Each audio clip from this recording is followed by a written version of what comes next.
back after everybody's nice and quiet. Thank you. And I appreciate that you didn't even make me have to pull out my former librarian voice.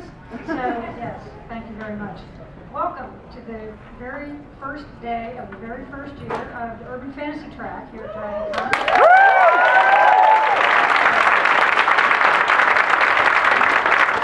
We're very happy to be here, so please, I hope you will continue coming to our program.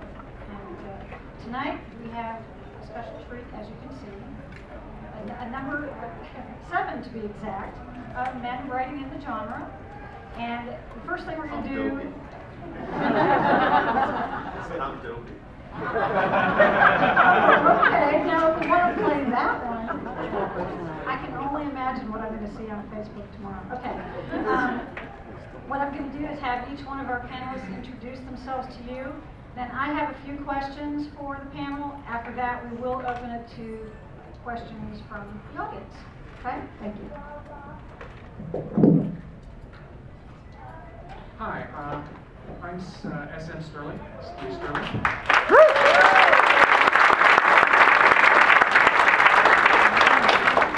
I'm a quasi-famous author. I've recently written 3 urban fantasies, A Taint in the Blood, Council of Shadows, and Shadows of Night, in which there were creatures and all just vampires. And I wrote steampunk before it was named. That's how long I've been writing. I've got a reading tomorrow too. I'm David B. Coe, and I also write as D.B. Jackson. As D.B. Jackson, I'm writing. Thank you. First of all, I appreciate that. As D.B. Jackson, I'm writing historical urban fantasy set in pre-revolutionary Boston. And this weekend, I'm also announcing for the first time that I've just sold a 3-book urban fantasy series, Bane.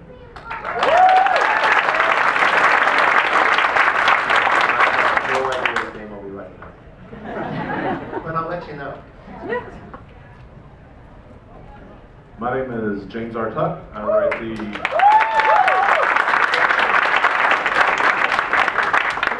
Thank you very much. I write the Deacon Chalk series that's out from Kensington. Book 4 will be out this winter, but out by myself. The audiobook for book 1, read by Jim Beaver of Supernatural and Justified, will be out October 3rd. I also have double Sword and Sorcery anthology from 7th Star Press that's available now. I have crime fiction that's available now from Amazon. Science fiction and horror. Lots of anthologies that I'm in. And we're having giveaways today. So there'll be a big bag available at the end of the panel that Carol will do a giveaway for, and a copy of Blood and Silver, my second book. Woo! Yeah. Hi, I'm Jonathan Maberry.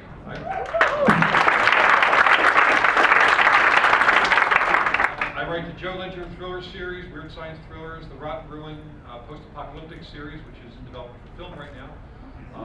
Dead of Night, the horror series set in Pennsylvania, also in development for film. And I'm editing the second volume of V Wars. The first one was a shared world vampire series. Kevin. That sounds cool. Yes. Writing a story for me. Kevin is one of the writers who's going to be writing a story for that second anthology, and we're going to be doing a comic book, and we're just working for a TV series on that. So a lot of fun things happening. And my business card has all my other stuff on it, so grab one, and I'll pass it. Hi, I'm Dylan Scott.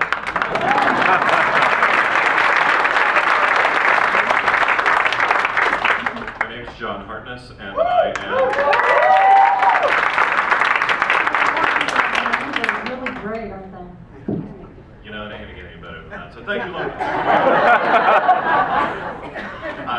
I'm the author of the Black Knight Chronicles from Bellbridge Books. I'm also the creator and co-editor of the Big Bad anthology from Dark Oak Press, and I am the author of the Bubba the Monster Hunter series of short stories. And it's about exactly like you think it is. Somebody said if you cross the Dresden Files with Larry the Cable Guy. And I said that one of those was far too literate to be my story.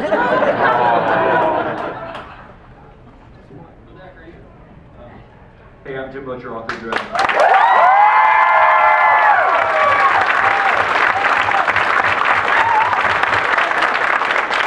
I'm writing the next one as fast as I can.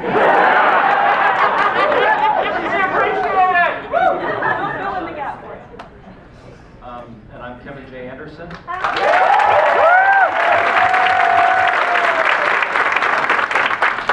Best known as the guy who's going to write a story for Jonathan Maberry's next anthology. I too have been writing.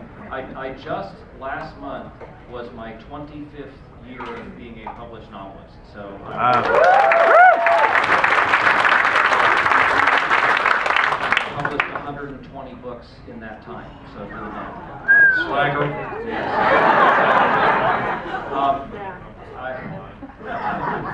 Carry the one, whatever. I too, like Steve, have been writing steampunk before they knew what it was called or how to market it, which meant they went out of print, but now I'm reissuing them. And for this panel, I'm writing the series of Dan Shamble's Zombie PI. Three of them, 2 short stories that are also for download, and I'm just about to start writing the 4th book called Slimy Underbelly. What a nice segue that is. My first question for you gentlemen is that all of you have written other kinds of fantasy. Okay, so what in particular drew you to urban fantasy, or what draws you to it and makes it unique to you, makes you interested? We'll start right here. That's logical. I wanted to put a little menace back in the urban fantasy thing. It had gotten a little too sparkly. I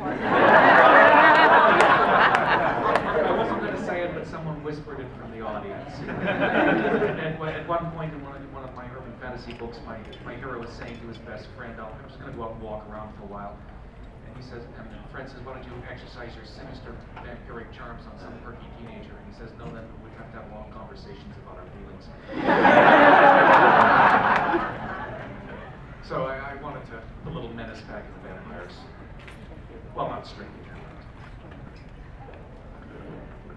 I had written 11 epic fantasies for tour, and I was so sick of horses and cows and people who wouldn't know colloquialism if it hit them on the nose. And I wanted to write something different and fun and mean and sparse with a noir voice. And the thing I love about urban fantasy is it takes magic and mystery and, in my case, historical stuff, and it puts them all together. We talked about it this morning. Book as smoothie, you know, and it just all these great ingredients, and you mix them together, and you get this really cool thing. That's why I wanted to do it. For me, it's all Laurel K. Hamilton's fault. I read a lot of stuff. I grew up reading crime, I grew up reading sword and sorcery, I grew up reading all of these great things, and then I found the Blake series, and it was like, holy shit. This is what I want to write, and it was the first thing that I chose to write when I became a writer. It's all her fault. Now, I got interested in the folkloric monsters first, from a nonfiction point of view. I'd written a number of nonfiction books about the myths and legends of vampires and werewolves and so on. And I went out looking for fiction that used those versions rather than the Hollywood versions of the monsters. And found a few writers who were doing that. I wanted to jump into that. So when I started writing about vampires and werewolves, I did the folkloric version. But what I read mostly was crime fiction. So I thought, what a great mix. And I found a number of writers who were writing that sort of thing, read everything I could read. And probably the thing that kicked this whole thing off was when I was a kid and the Night Stalker the movie came on, and I read the books by Jeff Rice, I so wanted to write that. And when the show came on, I actually remember having the thought that I hope the show would last long enough for me to become a professional writer. I think it was canceled before I finished that thought. And it's a shame because that show was 30 years ahead of its time. And that to me was what I wanted to do, and now with my Sam Hunter series, V-Wars, and a few other projects, I'm getting the chance to write that sort of thing. So I'm writing. It's a long time coming, but I'm finally getting a chance to do it.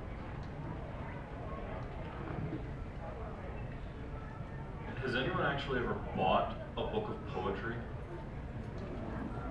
You are kidding me. Just for a class.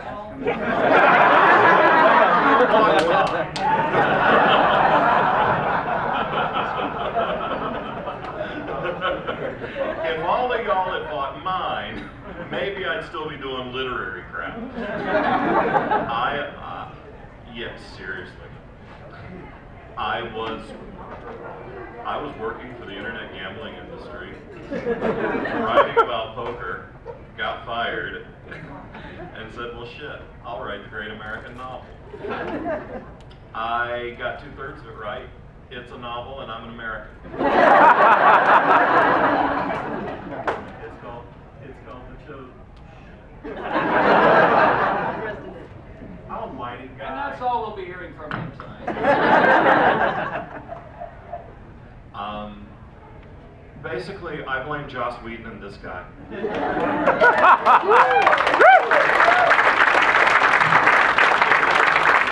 weren't for Buffy the Vampire Slayer and the Dresden Files, I wouldn't be doing what I'm doing today.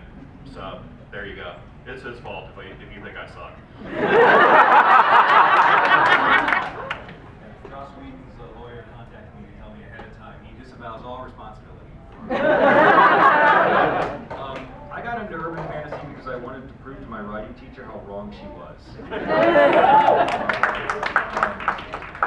No, it's not that way. She was not the one being stupid, it was me. I was a Swords and Horses fantasy writer. I was going to write epic fantasy. That was what I was going to do.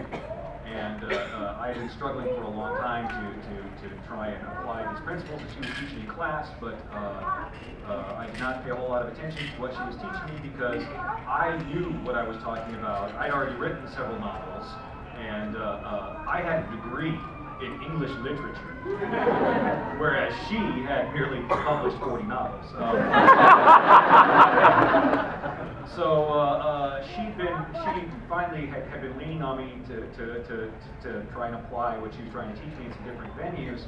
And finally one semester I decided, you know what, I'm gonna do everything she tells me to. I'm gonna fill out her little worksheets, and I'm gonna do her little outlines, and I'm gonna switch over and do this different genre stuff. I'm gonna be her good little writing monkey, and she'll see exactly what sort of cookie cutter pablum crap comes out of a process like that.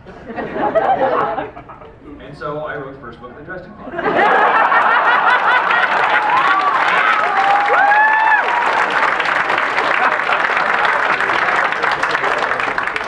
Which showed her, obviously. But I got it written. I remember she got done reading the first 3 chapters, and she handed it back to me across her desk and she says, you did it. I said, what? She says, you did it. This is going to sell. I don't know if this will be the first thing you sell, but this is saleable quality material. You will be able to make this sell at some point. And I was just flabbergasted because up to that point, her idea of praise was something along the lines of, well, I didn't fall asleep. She was a tough teacher, but anyway, that was how I got into urban fantasy. Was right there. Was trying to make a point. I'm just not all that bright a guy.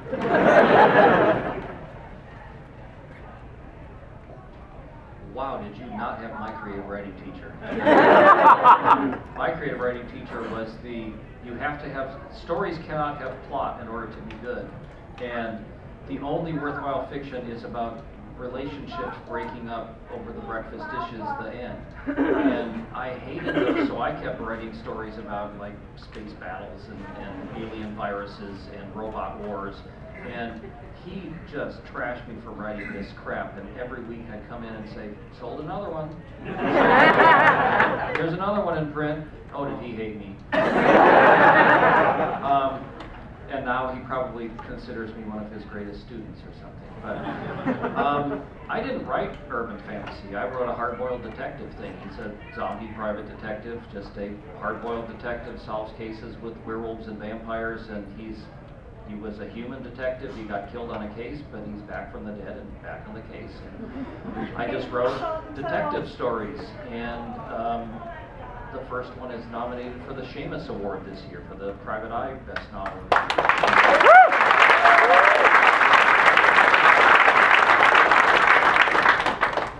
And when Kensington started publishing them, they said, well, what do we put on the spine of this thing? Do we put a mystery on the spine? Because mystery readers are kind of snooty. I'm not sure they're going to like this cornball funny stuff. And would you mind if we put urban fantasy on the spine? And I went, I guess, Jim Butcher's crab cells. They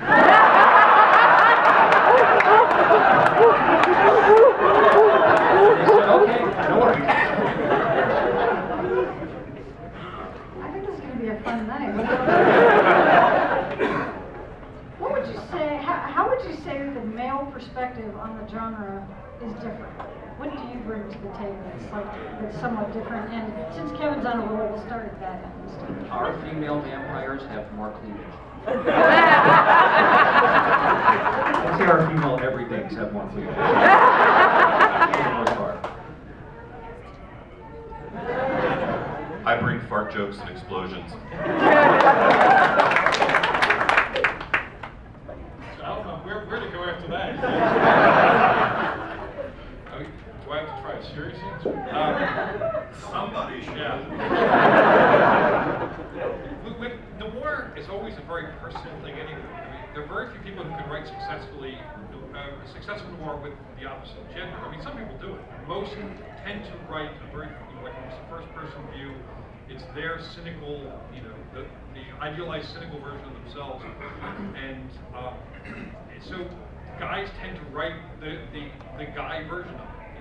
My friend Ellie Banks, who passed a couple years ago, was doing a lot of stuff from the female point of view, and she wrote it from the female point of view. It was a woman's take on noir fiction and urban fantasy, and it worked. She's written a couple of things that were from the male perspective, and though well written, they didn't speak with the authenticity. In a horror story, in a science fiction, you do that more often, but there's something about noir that is more personal, in the writing. If it's a guy writing it, it's a guy's story. If it's a woman writing it, it's a woman's story. Not always true, but true enough so that I'm drawn to certain type of writers because of a little bit of the gender bias there. I do like the I. Warshawski books because it's a female noir character. I do like Harry Dresden because he's a certain type of guy smartass that I know. I know that guy. I don't think Harriet Dresden would have worked for me as well. I usually bring copious amounts of creative profanity and a fuck ton of guns.